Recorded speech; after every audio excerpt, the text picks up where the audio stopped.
So now, ladies and gentlemen, before we wrap up proceedings, we are going to listen to another short message from another MEP working over in Brussels, and this time it's from Mr. Barry Cowen.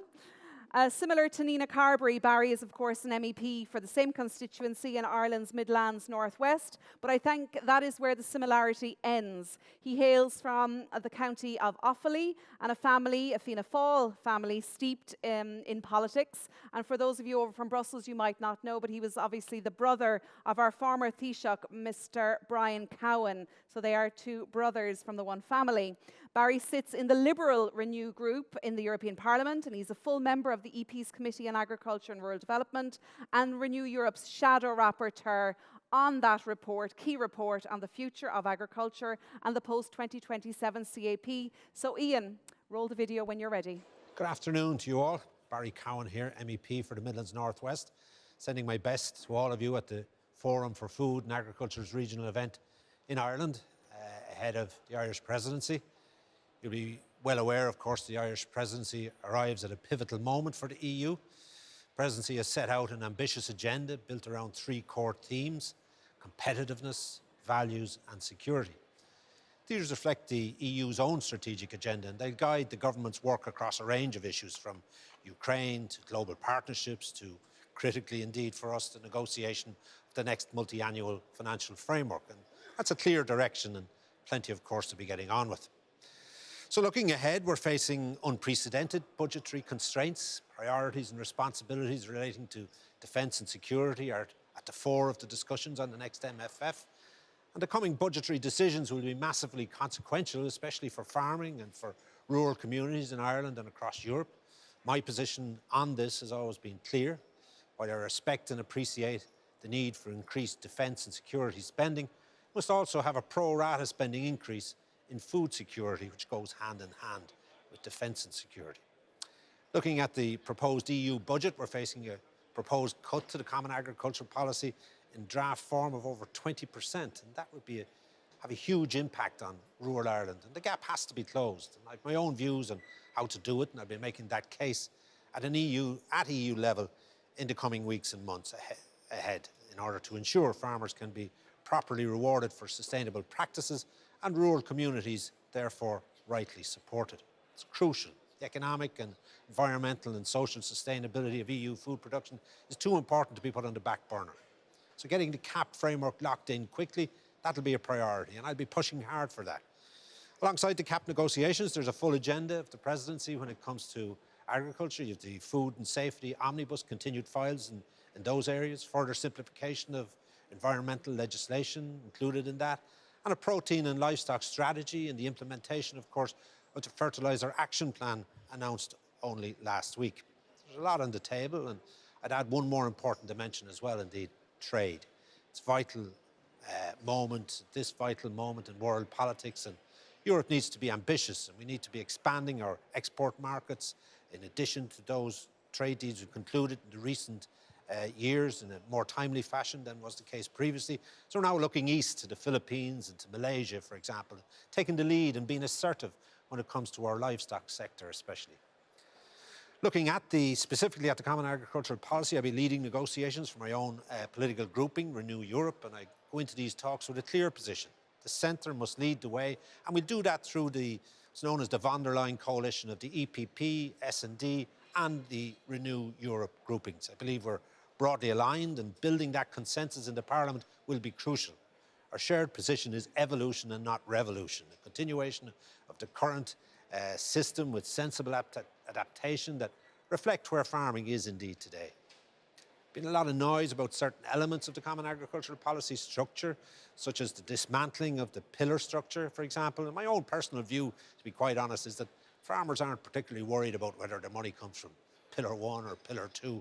They care whether it reaches them and whether it gets into their account at all or not, and that it's enough then to support them.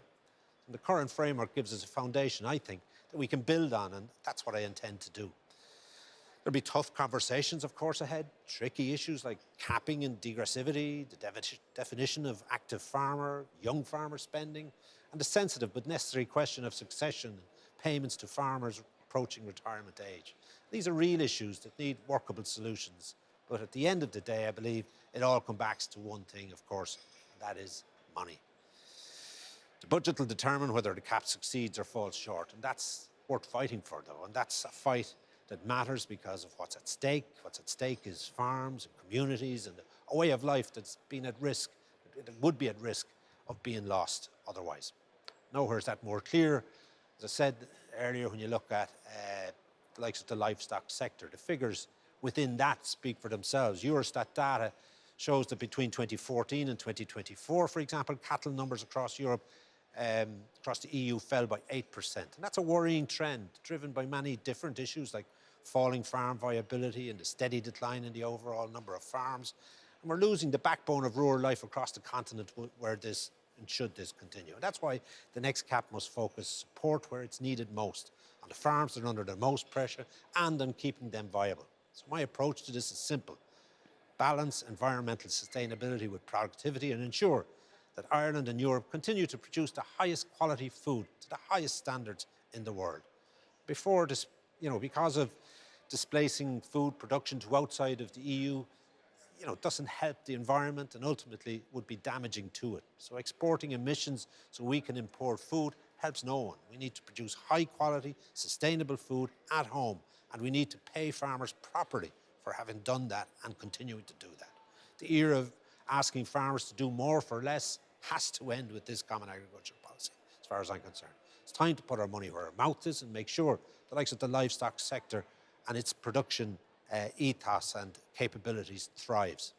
The protein and livestock strategies are an opportunity to do exactly that and to build a Europe that feeds itself, backs its farmers and doesn't depend on others for something as fundamental as food production is essential. And that's, that is what strategic autonomy should mean in practice. And that's what I, alongside the Irish presidency, will certainly be pushing for every step of the way, because we'll be taking our roles and our responsibilities serious and ensuring we return the privilege of being here doing that in a way in which reflects the aspirations and the wishes of those we represent. Thank you very much indeed. Putting our money where our mouth is, fighting talk there indeed coming from Barry Cowen, our Fianna Fáil MEP over in Brussels. Well, ladies and gentlemen, that is it. We have come to the end of our regional conference here in Dublin. My job here is done. Just 3 minutes off schedule, so not so bad. I might be invited back again. Before we formally wrap up proceedings, I would just like to take this opportunity to thank everybody for taking part in today's regional conference of the Forum for the Future of Agriculture, which I think you would agree allowed us to take stock, and it certainly generated a lot of food for thought going forward, looking ahead to the Irish presidency.